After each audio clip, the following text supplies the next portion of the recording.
Hey, what's up guys? Welcome back to the Mr. Fix-It channel. I bought a $200 Polaris Scrambler. This thing's pretty rough. It's basically a parts quad, and I want to see what it's going to take to put this thing back on the trails on a budget. Stay tuned. I was sitting out there in the shed one evening, not doing too much of nothing, just kind of staring at the wall. And yeah, so I couldn't pass up this deal. It was a good deal for what it is. It does not run. Of course, the wiring is, well, it's kind of there. It does have tires on it. It's missing a few parts, like the belt cover, and the front of it here is missing. What else can I say? It was cheap. So this is a Scrambler. I'm not quite sure what year it is yet. I'm thinking maybe a 99, 98, 2000, somewhere in that era. The engine does turn over. It looks like it's mostly here, as in, you know, like it's got an engine, it's got a transmission, it's got all the drive axles and stuff. So yeah, let's get into this. Let's see what we can see. So standard Polaris seat cover, when it's this old, they shrink and they start crushing the seat, so the seat is warped, so it won't latch down. We'll go ahead and pull this off of here, get it out of the way. So it does have the airbox in it, although it is missing the filter and the lid to the airbox, but at least it's in there. I see a carburetor in there. The gas tank's here. Looks like I got the dash panel, although it's missing a couple of the bulb covers there, and the choke lever, and the key is gone. Looks like a pretty decent set of handlebars. Looks like they might be kind of bent. Maybe it's the steering stem that's bent. Something's bent there. We got a master cylinder, of course. Yeah. We got the throttle lever, which is nice. Yeah, that's stuck too. So this thing's going to need quite a bit of work. Let's see, the engine does turn over. It feels like there's compression in it, so that's a good sign. I mean, primarily the reason why I bought it, because the engine does turn over and seems like it has compression. Whether the connecting rod bearing's any good or not, if there's any big holes in the case, I don't know that yet. Looks like we got a rear caliper. Of course, the bleed nipple is broke off. Yay, that's fun. We got a pull cord. Let's yank on this thing. Okay, so there's compression in it. We got tie rods and all that's all in there. The shocks are all blown, so those will have to be addressed. But overall, I think it was a pretty good deal for what I paid for it. So I'm going to start the rebuild process on this quad, and it's probably going to be a build series. This is not going to happen in one video, obviously, but we'll see where it goes. So I'm going to make this into a series. So if you like this sort of thing, make sure you subscribe and maybe see some more of this. So I think where I should get started at is, does the engine run? That's key, that's primary. If the engine doesn't run, then that's where we'll have to start, you know, rebuilding the engine. So I think for starters, I'm gonna pull the plastics off. I'm gonna get down to this engine. I wanna pull the intake off and have a look at the piston, see what it looks like inside there, and see what we can see. So let me get these off. Nothing's bolted down, this is all loose. So I'm just gonna yank all that stuff off and I'll come back. All right, so down to the frame, we can see there's the engine. Looks like it's missing the engine mount there. So that's all loose. No big deal for now. Looks like we do have a spark plug. It's an auto light plug. That's the wrong plug. Let me get this air box off of here. So we do have a carburetor. So none of this stuff is tight. None of it's been bolted down. So everything's just kind of been sat on here. So throttle cable, hold on. I'm gonna have to get this cap off the carburetor. Yeah, I do see the reed cage in there. Okay, so it does have the reeds in it. Let me get a ratchet, and I want to take this intake off. I want to look in there. I want to look at the piston, see if it's scored. See, you know, I just want to see. So the guy I bought it off of said he put a brand new piston and rings in this, and we'll see if that's true here in just a minute. Get these bolts out. He said he never heard it run, couldn't get spark, so I'm assuming either the wiring's messed up or the CDI's messed up, or it could be the stator, could be a few different things. before we get into any of that, I want to make sure the engine is actually, worth trying to start it. All right, let's see what we got behind door number 1 here. Okay, looks like a good intake boot. It's missing the baffle in here for the reeds. Let me get these reeds out. Someone has glued the reed cage in, so let me get something to pry that out of there with. Okay, that wasn't too hard. Get that out of there. Okay, so the story about a new piston. Yeah, that does not look like a new piston in there. Looks rusty. That is definitely not a new piston. So it looks like I'll be tearing this engine down. I see some scoring in there. Oh boy. All right, so I think what I want to do at this point is I want to go ahead and just pull the engine out of the frame and take it over to the bench and take the engine apart and just see what I got here. So when you get desperate to get something like this to run, there's things you should just never do. And one of those things is do not use RTV, just buy the gasket. The entire engine rebuild kit for this is like 60 bucks. It comes with crank bearings, everything, 60 bucks. I get it, you just want to hear it run, but I mean, there's RTV on the base gas and other things. Other than that, don't weld the exhaust together. See that? Look at that. Welded. So that's going to be a nightmare to get apart. Ha ha ha ha ha. Now I've worked on some ratty old junk before, and this is the kind of things that you run into when you buy things cheap off of Marketplace. And it also looks like the cylinder head has been glued on with RTV. Don't do this to your machine, guys. Don't do this, please. Tell you what, before I go ripping the engine out of this frame, I want to pull the head and the jug off of it and just have a look down in there, just real quick. Let's just see. Okay, well that's empty. That's good. Okay, those aren't 12 millimeters. Hopefully someone didn't run a standard bolt down on that metric stud. Buying cheap used quads is like a box of chocolates. You just never know what you're gonna get. Yep, I think someone ran a standard nut down on that. Yep, those threads are all jacked up. That's awesome. The whole stud's gonna come out. Oh boy. Okay, let me get a pry bar. There we go. Okay, well the cylinder head appears to be okay. Definitely some nasty scoring in that cylinder. Here's another standard fastener. Threaded down onto a metric stud.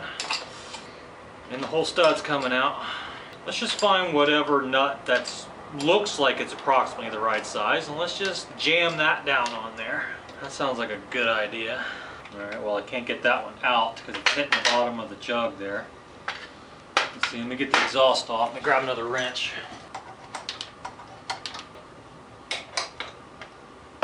Because the exhaust has been welded, it makes this a little bit trickier.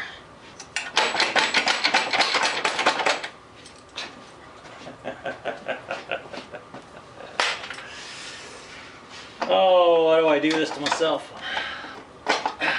There we go. Let's see, I need to take the exhaust all the way off of here. There's a rusty old bolt over there holding it on. Let me see if I can't get that off of there.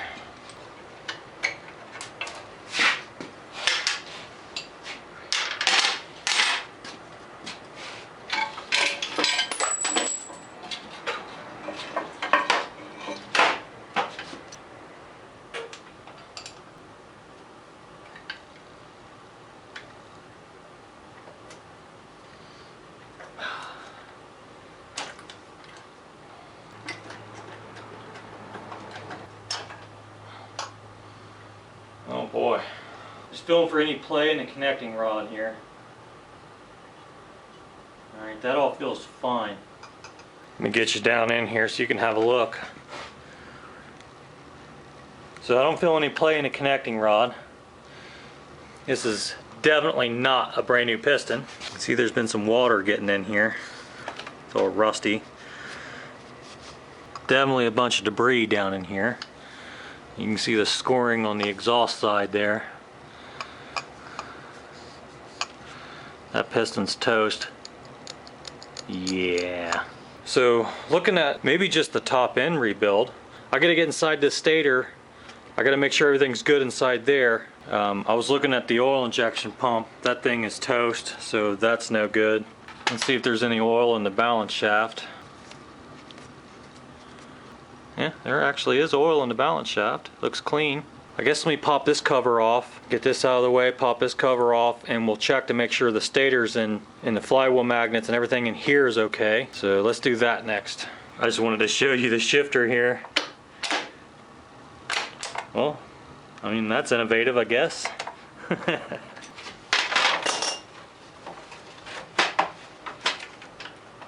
just had that held on with zip ties.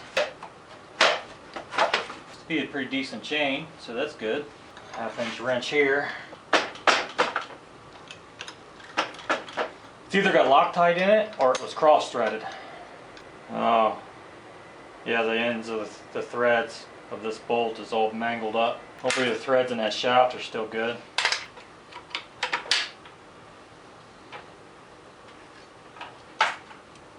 When you don't have a cotter pin, a finish nail works just fine. Just had to get this brake lever up so I can get to that one bolt. Nice clean bolt. I doubt that's ever been out before. Alright, pop this cover off here.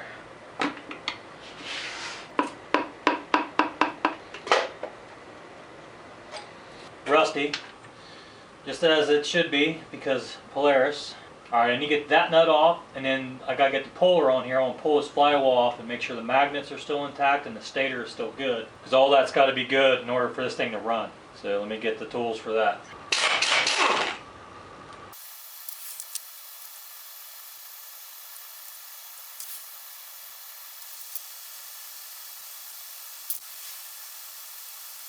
Alright, because I got the jug off here and the piston just hanging around, I need to be careful that I do not break this piston.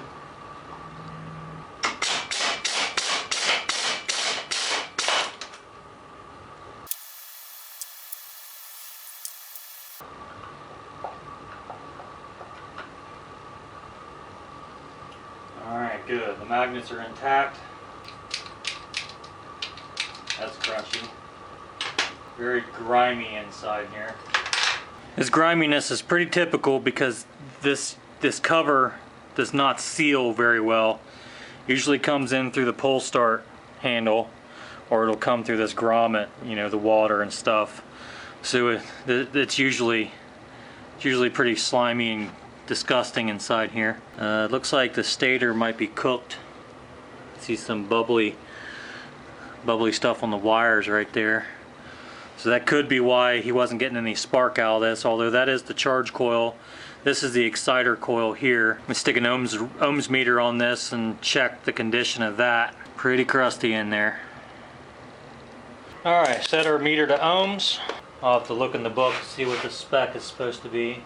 So nothing's open, at least there's that much of it. Plug that back in. So it's possible he wasn't getting spark because the CDI box is bad or the coil's bad. So I need to go check those numbers in the book and see if that's good. If they are good, I'll go ahead and slap all that back together over there. Work on getting the top end right, put it back together, and then figure out why there's no spark. Alright, so I was in there talking to Manuel, and this is what Manuel told me.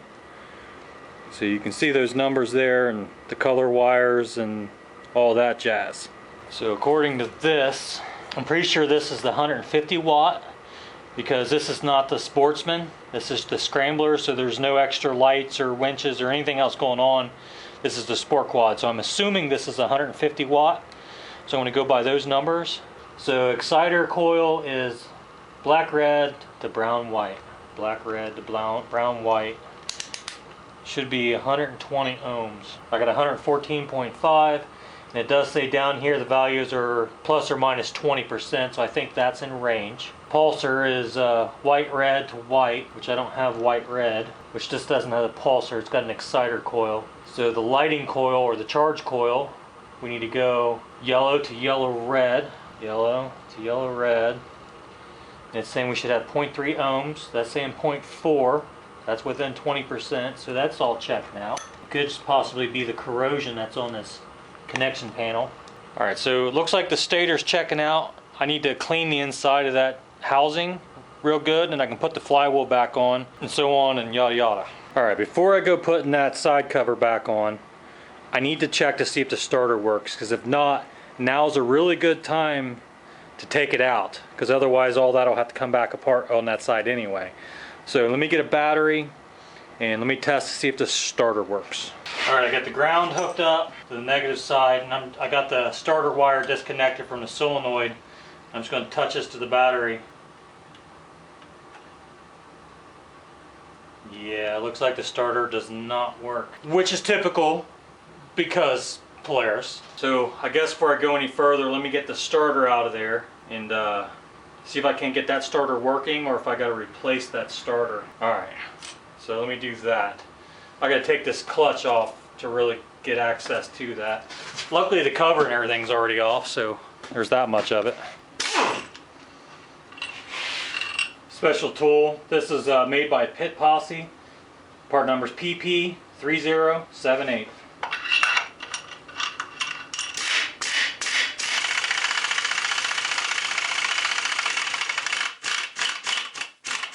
Well, that's not usually how that goes. It usually just pops right off. I think the threads are messed up in this clutch. Yeah, these threads are all jacked up in here. Someone's tried to use something other than the proper tool to get this off. Okay, that's awesome. I'm gonna try to run this tap in there and clean them threads up. It's 3/4 16. National fine, 3/4 national fine.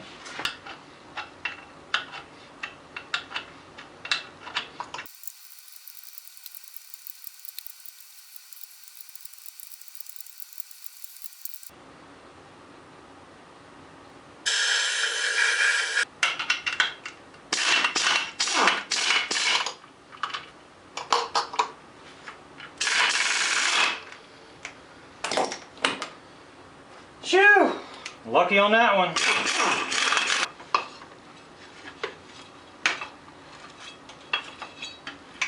$10mm wrench, where'd that go? Get the starter wire off here. Place your bets on if this starter is rusted on the inside. Alright, we've got 2 bolts on this side and 2 bolts inside that stator cover. Of course, it tore the gasket. It always tears the gasket. Could never not tear the gasket. Alright, let's just confirm that the starter is dead.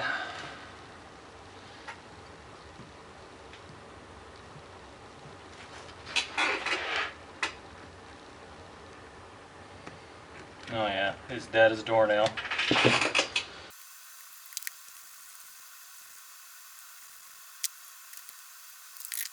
Oh yeah, crusty, very crusty. See, and this is why, if you own one of these 400s, you're going to be replacing your starter. Yeah, there's plenty of brushes left in there. It's just all seized up from corrosion. Starter as crusty as can be. There's plenty of brush left in here. It's just all corroded and seized up. I'm going to try to clean this starter up and make it work again. I'm not going to video any of that because I do have a video on this already, and I'll put a link right here in the corner if you want to go check that out. I got the starter all cleaned up, and the last thing I got to do here is get these brushes freed up. They're seriously stuck in there, so I'm just taking a punch, and these are very soft, so if you do this, be careful, you might break them. I'm just gently taking a little bit of heat. I took the spring off so I don't damage the spring with the heat, and I'm just taking and lightly heating these.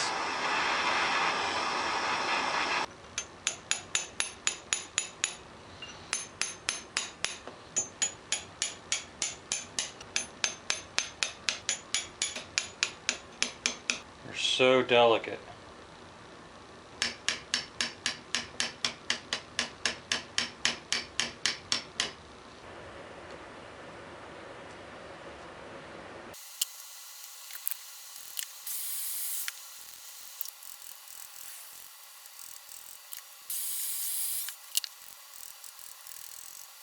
Okay, now I can get a file in there and clean out that channel, and hopefully these will be right and I can use the starter again.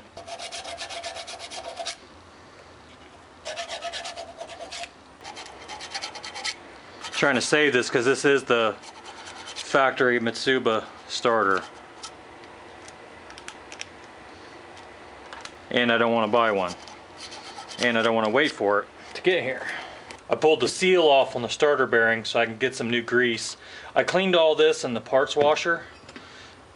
It cleaned up all right. You can see that's Mitsuba, made in Japan. That's why I'm going through the effort to try to save this starter. So get some grease in that bearing, pop that seal back in there, and then try to get this all back together.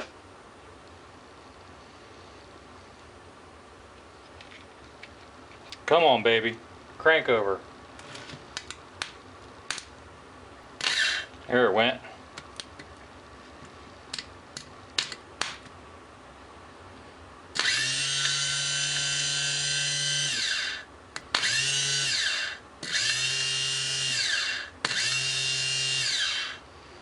Well, for what it's worth. Well, it's been a long day. I drove almost 4 hours round trip going to pick this quad up. I've got it tore down to this point. I need to replace that piston. I need gaskets. I need to try to save that cylinder. I think it's savable. There's just some minor scoring in it. I think a good hone job will fix that.